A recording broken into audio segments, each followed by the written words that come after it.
When I was 16 during my junior year of high school, I had 9 periods in a school day. 5th period was lunch, followed immediately by my astronomy class, which was held in one of the 2 basement classrooms. My high school was large with 3 floors, but that still wasn't enough to accommodate all the classes offered, so they built 2 classrooms in the basement. Honestly, it was kinda creepy down there when no one else was around. The space had previously been a janitorial area, but had been remodeled to resemble a typical hallway. However, there were no intercoms or loudspeakers in the basement, so no classes were held there during the morning announcements. Everyone referred to this little section of the basement as the chamber, and students often tried to get classes down there because it was air-conditioned and the courses were typically easier. Plus, it had its own bathroom. On the day of a quiz in astronomy, I usually finished early because I found the class easy. After completing my quiz, I texted my friend, who was in the other basement classroom, to meet me in the bathroom because I was bored. He agreed. I walked out of the classroom and down the small hallway to the bathroom. A few seconds later, my friend Phil entered. We joked around for a while until Phil checked his phone and said someone had texted him that the school was on lockdown. We exchanged excited grins. Neither of our teachers had noticed we had left the classrooms. This meant we had free reign of the school during the lockdown. We decided to sneak upstairs and explore the hallways just for fun. The worst that could happen was that we would explain how we couldn't hear the announcements in the basement classrooms. As we opened the basement door to the main floor, we were surprised to find all the lights turned off, plunging the hallways into near darkness except for the light streaming in from the lobby doors. This was unusual because the lights were typically left on during lockdowns. Something was definitely going on, and we were suddenly unsure if we felt comfortable walking around. Phil stepped further into the hallway, and I followed. He looked down the hall and asked, "Who's that?" I turned to see a man emerging from the darkness. At first, we couldn't tell if he was a teacher, but as he got closer, we realized he wasn't dressed like any staff member. He looked like a bum. "All right, let's go," I told Phil, and we hurried back to the basement. He surely saw us, whoever he was. Both classrooms had their doors shut and lights off, so to avoid making a scene, we decided to hide in the bathroom. I turned off the light first, and we both squeezed into the corner stall. There was complete silence in the room. No ventilation, no heaters, just the sound of our breathing and the occasional drip from the sink. Suddenly, the bathroom door opened and light poured in from the hallway. For a brief moment, we were illuminated before the door shut again, plunging us back into darkness. Phil and I tried to control our breathing. The room was so quiet that we could hear someone walking over to our side of the bathroom. The person stopped and began breathing heavily, as if they were out of breath. We were terrified. Phil whispered, "We have to crawl out through the other stalls." The silence was so intense that even his whisper seemed loud. The heavy breathing outside the stall stopped, and the person tried pressing against the stall door. "Go, go," I whispered to Phil. We crawled under the sidewall to the next stall, then to the next, and finally out to the other side of the bathroom. The person was now banging on the stall door. Phil and I jumped up, opened the door, and as light filled the room again, we saw the man from upstairs in the corner. We pounded on the door to Phil's classroom, and the teacher let us in within seconds. Phil explained everything as the teacher locked the door, mentioning that he had seen a gun sticking out of the man's pocket. I was shocked to hear this because I hadn't seen a gun, but I went along with it anyway. Usually, high school students would be laughing at a scene like this, but I noticed that all the kids sitting in the corner looked genuinely concerned. A sudden bang at the door made everyone jump, and a couple of girls squealed in fear. Phil, the teacher, and I could see the man standing at the door, looking through the window while trying the doorknob. After a few bangs on the door, seemingly out of anger, he turned and walked down the hallway toward the stairs. We don't know how much longer the lockdown lasted, but for over an hour we sat in silence, with the teacher occasionally asking Phil and me questions in a concerned tone, shaking his head at everything we told him. Eventually, someone from upstairs called the teacher, and he instructed us to walk single file up the stairs and out of the building. where we were greeted by police officers.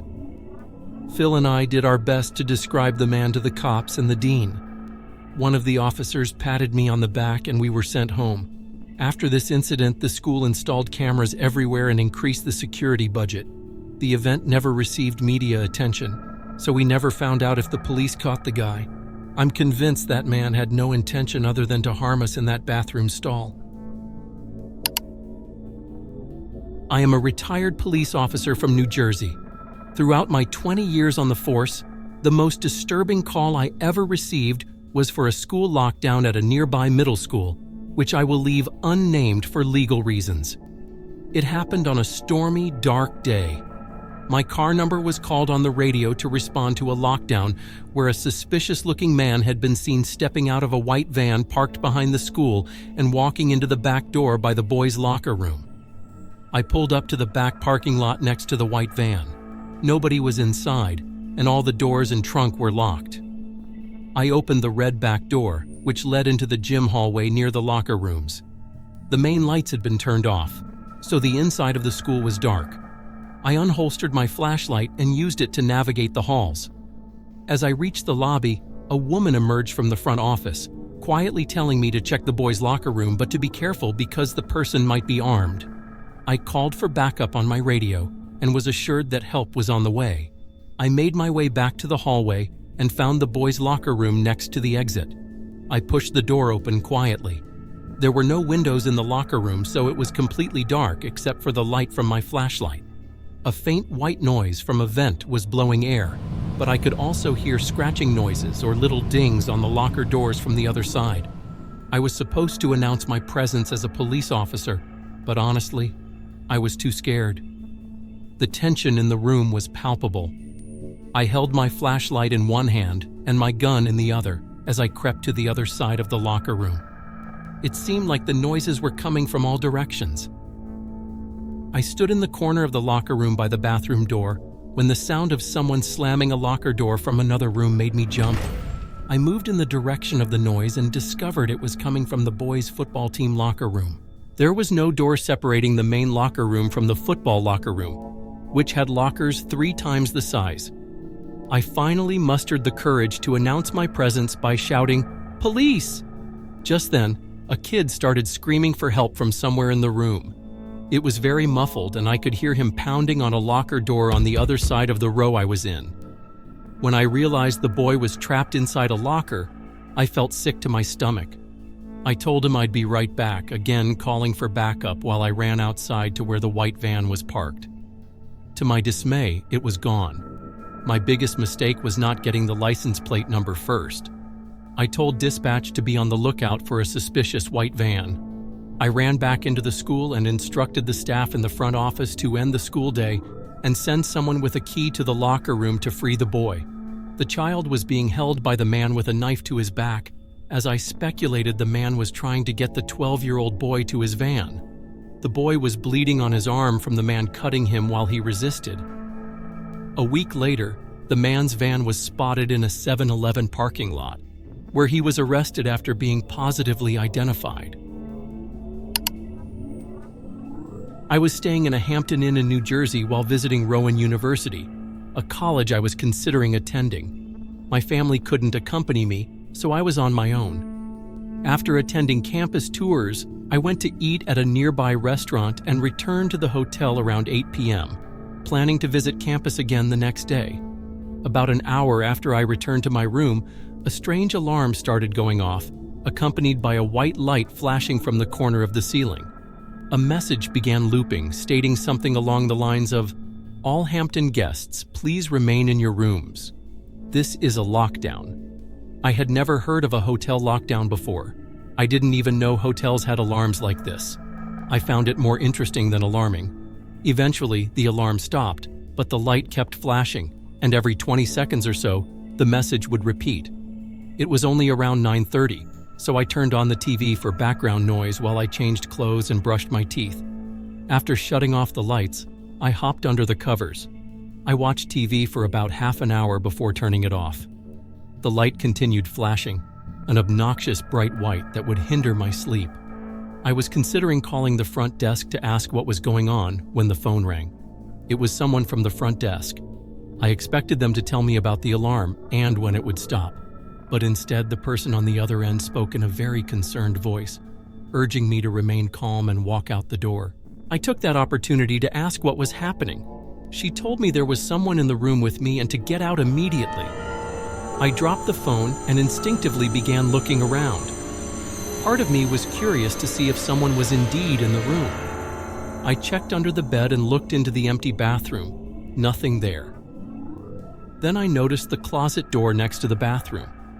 It was one of those closets with a wooden sliding door, slightly ajar. Through the tiny crack, I could see a person's face. At first, it didn't sink in what I was seeing, but when the door slid shut, I freaked out and ran out the door. The people at the front desk showed me security footage from an hour earlier of a sketchy-looking man wandering the hallways, apparently searching for a specific room. When he reached my door, he opened it with a card he had somehow acquired. That was it. I stayed around as the authorities took the man out in handcuffs. He was shorter, probably in his 40s, and he looked at me as he passed by, as if he knew who I was. It's terrifying to think back on it, knowing he may have been watching me for over an hour from that closet.